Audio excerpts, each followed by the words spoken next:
আসসালামু আলাইকুম। কেমন আছেন আপনারা সবাই? আলহামদুলিল্লাহ, আল্লাহর অশেষ রহমতে আমি এই দূর প্রবাসে অনেক বেশি ভালো আছি।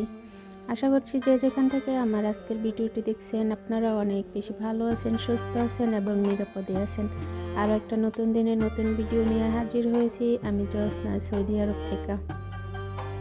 আশা করছি ভালো লাগবে, আর ভালো লাগলে অনুরোধ করছি আমার প্রিয় আপু ভাইয়াদের কাছে ভিডিওতে একটি লাইক দেওয়ার জন্য।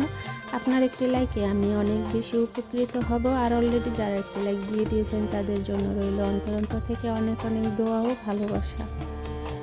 সকালে ঘুম থেকে উঠে তিনতলার বাড়ির সমস্ত ধোয়া মোছা ঝাড়ু দেওয়ার কাজ পরিষ্কার করে নাস্তা করে এই যে বাহিরে চলে আসছি। বাহিরে একটা রুম আছে যেটাকে আরবি ভাষায় বলে দোয়ানিয়া, তো সেটা পরিষ্কার করব। তো এই জায়গায় দুটো বেসিন, তারপর একটা টয়লেট, আর রুমের সামনে অল্প একটু জায়গা আছে যেটাকে আমাদের আঞ্চলিক ভাষায় উঠান। ঘুম থেকে উঠে তিনতলা বাড়ির সমস্ত ধোয়া মোছা ঝাড়া পোড়া পরিষ্কার কাজ সেরে নাস্তা করে তারপরে যে বাহিরে যে একটা রুম আছে যেটাকে আরবি ভাষা বলে দোয়ানিয়া, তো সেই রুমটা পরিষ্কার করতে আসছি। তো এই জায়গায় একটা রুম, তারপরে দুটো বেসিন আর একটা টয়লেট আছে, আর রুমের সামনে ছোট্ট একটা উঠানের মতো আছে। তো আমাদের আঞ্চলিক ভাষায় আর কি এটাকে উঠান বলে। কোন দেশে আপনারা কি বলেন আপনাদের দেশে অবশ্যই কমেন্টসে জানাবেন। তো এখানে আমি পরিষ্কার করে নিচ্ছি, তো সবটা আর কি আপনাদের সাথে শেয়ার করব না, তো তাহলে আর কি দেখা গেছে ভিডিও অনেক বড় হয়ে যাবে। তো আমি অল্প একটু করে আর কি শেয়ার করব। তো বেসিনটা আমি ধুয়ে নিচ্ছি, তারপরে দরজা যে আছে গেট, তো সেটাও মুছে নেব। তো এই জায়গায় হয়েছে কি, এই যে বাহিরে একটা রুম, এখানে যদি আমার কফিলের কোনো বন্ধু আসে তাহলে এখানে বসে চা গেহুয়া খায়, আর যদি রাতে থাকে তাহলে এখানে ঘুমায়। এখানে সব কিছু ভিতরে অ্যালাউ করে না। আর যদি আমার কফিলের ফ্যামিলির কেউ হয়, সে যদি মহিলা হয় তাহলে মনে করেন ভিতরে অ্যালাউ আছে, কিন্তু পুরুষ হলে বাস যে দেখা করে আসবে এই পর্যন্ত, কিন্তু পুরুষের ভিতরে আর কি ঘুমানো অ্যালাউ নেই। আর আমার ম্যাডামের যদি ফ্যামিলির কেউ আসে তাহলে কিন্তু কেউ এখানে থাকে না, সবাই ভিতরে থাকে। তো দুইজনের বেলায় আর কি দুই রকম। তো যাই হোক, আপনাদের সাথে শেয়ার করলাম কে কীরকম আর কি। তো এটা কিন্তু অনেক বাসায়, মানে এই ফ্যামিলিতে আমি অনেকের বাসায় দেখেছি, যেহেতু আমি এই বাসাতে অনেক বছর ধরে আছি, তো এই বাসার সমস্ত কিছুই আর কি আমি জানি। তো এই মহিলাদের বেলায় কিন্তু সবাই এরকম, মহিলার ফ্যামিলির কেউ আসলে ভিতরে অ্যালাউ, কিন্তু পুরুষের কেউ আসলে আর কি ভিতরে অ্যালাউ না, বাস মহিলাদের আর কি ভিতরে অ্যালাউ। তো যাই হোক, তো এই যে আমি পরিষ্কার করে নিচ্ছি, তারপরে আর কি আপনাদের সাথে শেয়ার করছি। আমরাই শুধু বাঙালিরা বলি যে বাঙালিদের মনে হিংসা অহংকার বেশি, না, এটা ভুল। আমাদের দেশেও যেরকম ভালো মন্দ আছে এই দেশেও আছে, তবে এই দেশে ভালো মন্দর খারাপ মানে দিকটা বেশি আর কি। না হলে কেন এরকম হবে, মহিলারটা বেশি অ্যালাউ করে পুরুষেরটা কম করে। আমি জানি না শুধু কি আরও ফ্যামিলিতে এরকম আছে এই দেশে নাকি এই ফ্যামিলিতে। তো আমি কি আর বলবো, তো আমাকে যতটুকু বলে, আমি জিজ্ঞেস করলে ম্যাডাম সবটাই বলে, জিজ্ঞেস না করলে আর কি বলে না। আবার অনেক সময় দেখা যায় যে সে নিজের থেকেই বলে। যেরকম কতদিন আগে কিন্তু আমার ম্যাডামের বোন আসছিল, তার হাজবেন্ডকে নিয়ে, দুই বাচ্চা নিয়ে প্রায় আসে, সে কুয়েতে থাকে, কিন্তু তাকে কিন্তু ভিতরে এলাও, সবাই ভিতরেই থাকে। কিন্তু আমার কফিলের বোনও কিন্তু এর আগে 7 বাচ্চা নিয়ে এই জায়গায় থেকে গেছে। তো তখন কিন্তু আমার খুবই খারাপ লাগছে যে সে একজন মহিলা, তাকে এই জায়গায় কেন থাকতে দেওয়া হয়েছিল। তো যাই হোক, আমি এই বাসার কাজের লোক, আমার খারাপ লাগা বা ভালো লাগা তাদের কাছে কোনো মূল্যায়ন নেই, তারপরেও আমি বলি। তারপরে এই যে পরিষ্কার করা শেষ হয়ে গেছে, তো এবার আমি বাসায় চলে যাব, তারপরে রান্না করব আবার। তো আজকে রান্না করব আমার ম্যাডামের যে বাচ্চা, ওর জন্য একটু খিচুড়ি রান্না করব। তো এখানে আমি দিয়েছি টমেটো, তারপরে আলু, মিষ্টি কুমড়া, আর এই দেশে যে একটা সবজি আছে সেটা কুসা বলে, তো সেই একটা কুসা, একটু মুরগির মাংস, তারপর মসুরের ডাল, আর হয়েছে চাল, আর অল্প একটু নুন দিয়েছি, যেই নুনের আছে অনেক গুণ। তো 1 বছরের আগে বাচ্চাকে লবণ খাওয়ানো ঠিক না, তারপর আমি অল্প একটু দিয়েছি, বেশি একটা দিইনি। তারপরে জেঠুন যেটাকে বলে সেটা দিয়েছি অল্প একটু। আর অল্প একটু হলুদের গুঁড়ো দিয়ে পানি দিয়ে আর কি রান্নাটা আর কি চাপিয়ে দিয়েছি। তারপরে যে রুই মাছ রান্না করব আজকে বাসার সবার জন্য। তো আমার কপিল বাসায় নেই, বাস আমার ম্যাডাম 2 বাচ্চা আর আমারটা তো আমি আলাদাই রান্না করব। তো মাছ হয়েছে কি অনেক দিন হয়েছে এই মাছটা এনেছে, তো মাছটা ফ্রিজে আর কি প্রায় মনে হয় 8-9 মাস হয়ে গেছে, খাওয়া শেষ হয় না।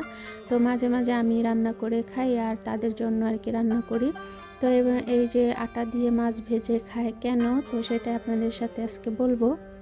তো রুই মাছটা না আমি লবণ দিয়ে এরকম কষলিয়ে কষলিয়ে ধুয়েছি যে মাছটা একবারে ক্ষয়ে আর কি মাছটা ক্ষয়ে ক্ষয়ে গেছে গা। তো আসলে ক্ষয়ে ক্ষয়ে বাসাটা কেমন যেন, যাই হোক মানে মাছটা মাছ থেকে ছুটে গেছে। তো আমি পরিষ্কার করে ধুয়ে আগে আমারটা ভেজে নিয়েছি। তো আমি আর কি এই যে ময়দা বলেন বা আটা বলেন এটা দিয়ে আর কি ভাজিনি, আমারটা আলাদা হলুদ আর মরিচ দিয়ে ভেজেছি আর তাদেরটা ময়দা দিয়ে ভেজেছি। তো ময়দা দিয়ে কেন ভাজে অনেকেই আমাকে প্রশ্ন করেন যে আপু আরব দেশে কেন ময়দা দিয়ে মাছ ভাজে। আসলে এটা সিম্পল ব্যাপার, কিন্তু আবার যদি আপনি পেঁচান তাহলে অনেক কিছু। তো মাছ রান্নার রেসিপি সেটা আর বলার কি আছে, আমার আপু ভাইয়ারা অনেক মজার মজার রান্না করে, ব্যাস আমি যেভাবে রান্না করি সেটাই আপনাদের সাথে শেয়ার করা। তো ময়দা দিয়ে কেন মাছ ভাজে, আসলে আমাদের দেশে আমরা যে মাছের উপরে যে একটা চামড়া অনেকেই খেতে পছন্দ করি, আবার অনেকে ফেলে দিই, কিন্তু ওরা এটা খেতে পছন্দ করে না। আর আমাদের দেশে দেখা যায় মাছটা আমরা ভালো কড়া করে ভেজে খাই বা হালকা ভেজে তরকারিতে আর কি রান্না করে খাই। তো ওরা আর কি এই মাছটাকে কড়া করে ভাজে, তো কড়া করে ভাজতে গেলে কি মাছটা মুচমুচে হয়ে যায়, মানে শক্ত হয়ে যায়, তখন ওটা ওরা খেতে পছন্দ করে না। এই জন্য আর কি ওরা ময়দাটা দেয়, যে ময়দাটা দিলে ময়দাটাই আর কি পোড়া পোড়া হইব, মাছটা নরমই থাকে। এই জন্য আর কি ময়দা বা আটা এটা দেয় ওরা। এই আরব দেশে এই সৌদি আরবে আমি অনেক বাসায় দেখেছি, অনেক বাসা বলতে এদের ফ্যামিলিতে আমি অনেকেরই দেখেছি যে ওরা ময়দা দিয়ে তারপরে আর কি মাছ ভাজে। তো আমি কিন্তু বাহারাইন গেছি, সেখানেও এরকম দেখেছি, কুয়েতে গেছি, কুয়েতেও কিন্তু এরকম দেখেছি ময়দা বা আটা এটা দিয়ে আর কি মাছ ভাজে। ওই যে মাছটা তাহলে সুন্দর সিদ্ধ হয়, ভাজা হয়, মাছটা পোড়ে না, শক্ত হয় না, নরম থাকে। সেজন্যই মূলত এই ময়দা আর আটা দিয়ে মাছ ভাজা।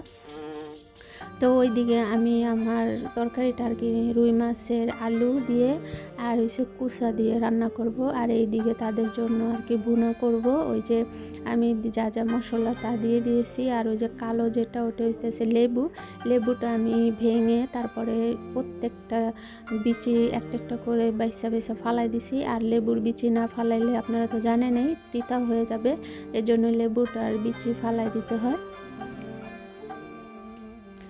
তো এইদিকে আবার টমেটোর পেস্ট আর কি আমি বানিয়ে নিয়েছিলাম সেটা, আর টমেটো সস এই দেশে কিনতে পাওয়া যায়। ওরা তরকারিতে কোনো মশলা আর কি দেয় খুবই কম, তো ওরা তরকারির কালারেই কিন্তু করে টমেটোর পেস্ট আর টমেটোর সস দিয়ে আর কি। তো সেটা আমি দিয়ে দিলাম। আর এদিকে আমার তরকারিটা আমি সুন্দর করে কষিয়ে নিচ্ছি, কারণ যত বেশি কষাবেন ততই খেতে মজা হবে। তারপর এই যে কষানোর পরে আমি গরম পানি দিয়ে দিলাম। এই যে কুরসা তরকারিটা কিন্তু অনেক জাল দিতে হয়, মানে আর কি বলবো, সিদ্ধ হতে চায় না এই তরকারিটা, অনেক নরম জাতীয়, তারপরও সিদ্ধ হয় না সহজে। তো এইদিকে আমার তরকারিটা মানে যে ম্যাডামদের জন্য যে তরকারিটা রান্না করেছি এটা ফুটে ওঠার পরে আমি মাছটা দিয়ে দিয়েছি, তারপরে কিছু রাঁধুনি পাতা উপরে দিয়ে দিয়েছি। আর রাঁধুনি পাতা দিলে তাদের কাছে ভালো লাগে, কিন্তু আমার কাছে মজা লাগে না, কেমন একটা মানে তিতা তিতা ভাব আসে। তো এদিকে কিন্তু আমি মাথাটা মাছের আর কি দিয়ে দিয়েছি, কারণ মাথাটা যেহেতু অল্প ভাজি, বেশি একটা ভাজি নেই, তো মাথাটা আর কি দিয়ে দিলে ভালো হয়ে যাবে তরকারির মধ্যে। তো এইদিকে আমার ম্যাডামের মেয়ের খিচুড়িটাও হয়ে গেছে। তো যেহেতু এখন ওর দাঁত ওঠে নাই, তো ও আর কি চাবায় খেতে পারে না, সেজন্য আমি এই যে সুন্দর করে গালায় নিচ্ছি আর কি। তারপরে এই যে 2 চামচ উঠায় রাখতেছি, ও ঘুমিয়েছে, উঠলে ওকে খাওয়াবো। আর বাকিগুলো আমি ওই কাচের বক্স বাড়িতে ঢেলে তারপরে রেখে দেব, ঠান্ডা হওয়ার পরে আর কি ফ্রিজে রাখবো। তো ওকে 2 বেলা আর কি এটা খাওয়ানো হয়। তো ওইদিকে কিন্তু আমার তরকারিটাও হয়ে গেছে, মাছগুলো দিয়ে দেব, তো সেটা দেখাবো আপনাদের। তো এই খিচুড়িটা কিন্তু এত মজার, এত লোভনীয় হয়েছে, অনেক সুন্দর একটা স্মেল এসেছে খিচুড়িটা থেকে। তো আপনারা কিন্তু আপনাদের বাচ্চাদেরও এভাবে খিচুড়ি রান্না করে খাওয়াতে পারেন, সবজির খিচুড়ি। তো ভিডিওটা আজকে এই পর্যন্তই রাখবো। আগামী ভিডিও দেখার আমন্ত্রণ আগে থেকে জানিয়ে রাখলাম। সবাই ভালো থাকবেন, সুস্থ থাকবেন, নিজেদের প্রতি খেয়াল রাখবেন। আসসালামু আলাইকুম, আল্লাহ হাফেজ।